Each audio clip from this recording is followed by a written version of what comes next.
ঝিনাইদহ সদর হাসপাতালে টিকাদান কক্ষ, সামনে মানুষের দীর্ঘ জট। কেউ এসেছেন বিড়ালের হাঁচড়ানো, কামড়ানো কিংবা কুকুরের কামড়ানো ক্ষত নিয়ে, কিন্তু র্যাবিস ভ্যাকসিন না পেয়ে ঘন্টার পর ঘন্টা অপেক্ষা করতে হচ্ছে তাদের।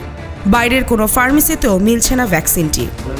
যেখানে আমরা 27 তারিখ আগ পর্যন্ত ভ্যাকসিন দিতে পারি, জানে মানুষ 27 তারিখের পরে যখন মানুষ পেয়েছে তারা এসে হঠাৎ করে দেখছে ভ্যাকসিন পাচ্ছে না। কোনো দোকানে বেশিরভাগ সাপ্লাই দূর দূরান্ত থেকে মানুষ নিয়ে আসছে, ঢাকাতে নিয়ে আসছে, কুষ্টিয়া, মাগুরা, বিভিন্ন কালীগঞ্জ। প্রায় 1 মাস ধরে ঝিনাইদহ সদর হাসপাতালে বন্ধ হয়ে যায় সরকারিভাবে বিনামূল্যে ভ্যাকসিন দেওয়া। অন্যান্য উপজেলা স্বাস্থ্য কমপ্লেক্সে গত 20 থেকে 25 দিন আগে থেকেই সরকারি সরবরাহ বন্ধ হয়ে যায়। এরপর বেসরকারিভাবে ফার্মেসি থেকে কিনে শরীরে প্রয়োগ করত রোগীরা, কিন্তু অতিরিক্ত চাপ বেড়ে যাওয়ায় গত মাস থেকে সংকট শুরু হয় ফার্মেসিগুলোতেও। আমরা এই যে কুকুরে বা বিড়ালে কামড় দিলে যে ভ্যাকসিন প্রয়োজন, সেটা ঝিনাইদহ সমস্ত ফার্মেসি, ঝিনাইদহ সদর হাসপাতালে সব জায়গায় খুঁজছি, আমরা কোথাও পাই না। বর্তমানে জেলার কোনো ফার্মেসিতেই পাওয়া যাচ্ছে না র্যাবিস ভ্যাকসিন। পার্শ্ববর্তী জেলা থেকে ব্যক্তিগতভাবে কিনে এনে ভাগ করে শরীরে দিচ্ছেন কেউ কেউ। তবে অনেকেই ভ্যাকসিন না পেয়ে হতাশ হয়ে ফিরছেন। আমার ছেলের হলো সকাল থেকে এই পর্যন্ত 2বার বিড়ালে কামড় হয়েছে।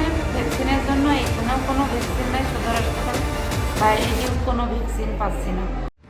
রোগীর স্বজনরা বলছেন মাগুরা সহ অন্য জেলা থেকে আনতে হচ্ছে ভ্যাকসিনটি।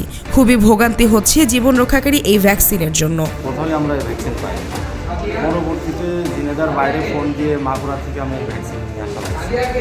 ফার্মেসি মালিকরা বলছেন প্রতিদিন 30 থেকে 40 জন মানুষ আসছেন ভ্যাকসিন কিনতে, কিন্তু না পেয়ে ফিরে যাচ্ছেন। কোম্পানিগুলো সরবরাহ করতে পারছে না। ইনসেপ্টা কোম্পানির র্যাবিস, বিসি, পপুলারের ভ্যাকসিন কোনোটাই সাপ্লাই নাই, এই জন্য মানুষের খুব দুর্ভোগ। প্রতিদিন তো 20-30টা করে আমরা স্লিপ পাচ্ছি। এখন বর্তমানে তো হসপিটালও সাপ্লাই নাই, আমাদের কাছেও নাই। চিকিৎসকরা বলছেন স্বাস্থ্য অধিদপ্তরে চাহিদা পাঠানো হয়েছে, তবে চলতি মাসে সরবরাহ সম্ভব নয়। আসলে আমাদের বর্তমানে গত 27 ডিসেম্বর থেকে র্যাবিক্স যে ভ্যাকসিন আছে, কুকুর বা বিড়ালে কামড়ানো বা আশ্রানো যে ভ্যাকসিন, এটা স্বল্পতা দেখা দিচ্ছে। এবং শুধু আমাদের সদর হসপিটালেই না, এখানে যে পৌরসভা বা পুরো জেলার মধ্যেই সংকট দেখা যাচ্ছে, এবং এই কারণে আমাদের রোগীদের অনেক ভোগান্তি হচ্ছে। তো এটা আসলে আমাদের হাসপাতাল কর্তৃপক্ষ, আমরা এটার জন্য সরকারিভাবে উনি স্টেপও নিয়েছেন। উনি গত বেশ কয়েকদিন আগে চাহিদাপত্র পাঠিয়েছেন। তো কিন্তু আমাদের সরকারিভাবে জানানো হয়েছে যে এখন এটা সাপ্লাই দেওয়া সম্ভব হচ্ছে না। ইভেন জানুয়ারি মাসের মধ্যেও এটা সাপ্লাই দেওয়া সম্ভব হবে না। প্রতিদিন সদর হাসপাতাল সহ উপজেলা স্বাস্থ্য কমপ্লেক্সগুলোতে গড়ে 205 জন রোগী আসেন র্যাবিস ভ্যাকসিন নিতে।